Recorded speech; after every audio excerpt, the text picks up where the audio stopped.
Hi friends, this is Sonam Garg. Welcome to my channel. Friends, आज हम बनाने वाले हैं पिज़्ज़ा बाइट।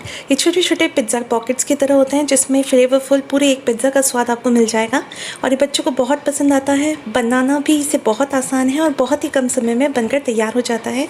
आई होप आपको ये रेसिपी पसंद आए। तो इसे बनाने के लिए सबसे पहले हमने एक मिक्सिंग बोल में 1.5 कप मैदा लिया है, छना हुआ मैदा है।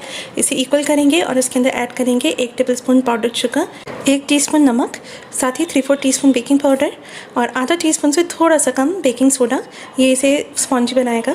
इसके बाद आधा टीस्पून ऑरिगेनो। अब इन सभी कंटेंट्स को हम अच्छे से मिला लेंगे और बीच में एक जगह बनाएंगे जिसमें ऐड करेंगे 3 टेबलस्पून कर्ड। और ये जो दही हम लेंगे रूम टेम्परेचर पे नॉर्मल दही लेंगे और इसके अंदर 2 टेबलस्पून हमने ऑयल डाला है। अच्छे से इन्हें मिक्स कर लेंगे। इसमें हमेशा गाढ़ा दही लें और उसके बाद हम इसमें थोड़ा थोड़ा पानी डालेंगे और इसका एक बहुत स्मूथ और सॉफ्ट डो बना लेंगे। तो इसके लिए मुझे 5 से 6 टेबलस्पून पानी लगा है। अगर कप से लें तो 1/4 कप पानी और उसके बाद 2 टेबलस्पून और। आप अपने हिसाब से कंसिस्टेंसी एडजस्ट करिए। तो देखिए 5 मिनट तक इसे हम अच्छे से नीट कर लेंगे। 5 मिनट के बाद ये काफ़ी सॉफ्ट हो चुका है। इसको नीचे की तरफ इकट्ठा करते हुए टक करेंगे और इसे बेस में रख देंगे। अब 1 टीस्पून ऑयल हम इसके ऊपर स्प्रिंकल करेंगे। अच्छे से डो को इससे कवर कर लेंगे, साथ ही बेस को भी कवर करेंगे।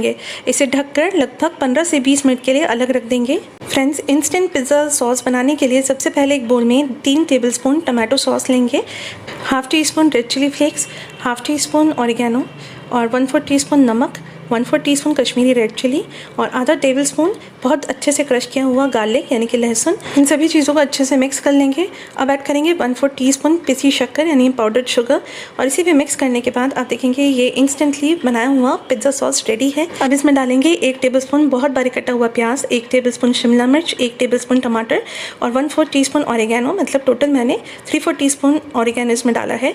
अच्छे से मिक्स करने के बाद ये स्टफ़ करने के लिए रेडी है।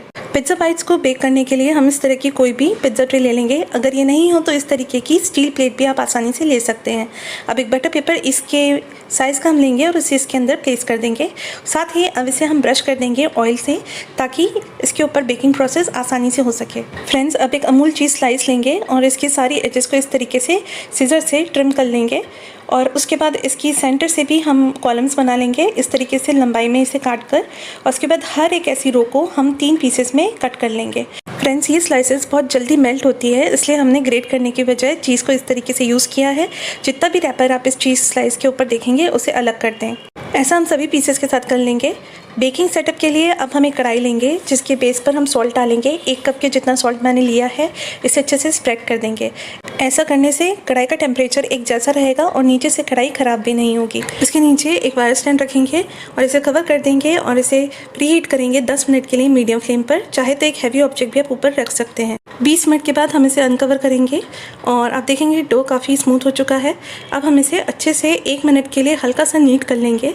तो ये नीट करने के बाद अब ऑलमोस्ट तैयार है। इसे इक्वल पीसेस में आप कट कर लेंगे। तो इस तरीके से एक्सटेंड करें और इस तरीके से आप इसकी लोए बना लें। टोटल मैं यहाँ पे इसके 6 लोए बना रही हूँ, पर अगर आप अच्छे से बना पाएँ तो आप 7 भी बना सकते हैं। हर लोए को हथेलियों के बीच में घुमाते हुए अच्छे से गोल बना लेंगे। सारी मैदा के बॉल्स के साथ यही करेंगे। अब एक रोलिंग पिन पे हम मैदा स्प्रिंकल करेंगे और उसके ऊपर ये लोए रख देंगे।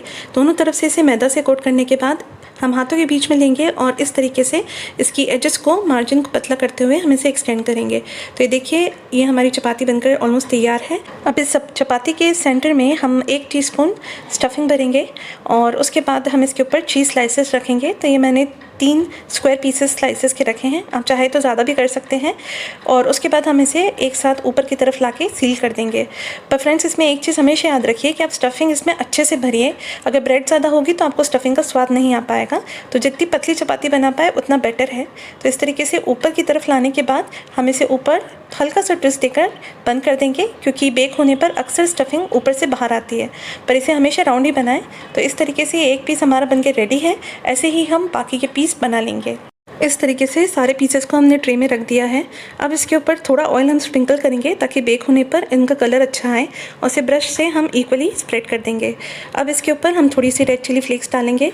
साथ ही इसके बाद हम थोड़ा सा इसमें ऑरिगेनो स्प्रिंकल करेंगे। अब इसके ऊपर स्प्रिंकल करेंगे बहुत ही बारीक कटी हुई कोतमीर। ये इसे बहुत अच्छा टेस्ट, बहुत अच्छा फ्लेवर देगा। और अब ये हमारे पिज़्ज़ा बाइट्स बेक होने के लिए तैयार है। अब हमारी प्री हीटेड कढ़ाई तैयार है। इसे अनकवर करने के बाद हम पिज़्ज़ा ट्रे को इसमें रख देंगे और इसे हम फिर से बंद करके हीट करेंगे लो टू मीडियम फ्लेम पर 20 से 25 मिनट के लिए।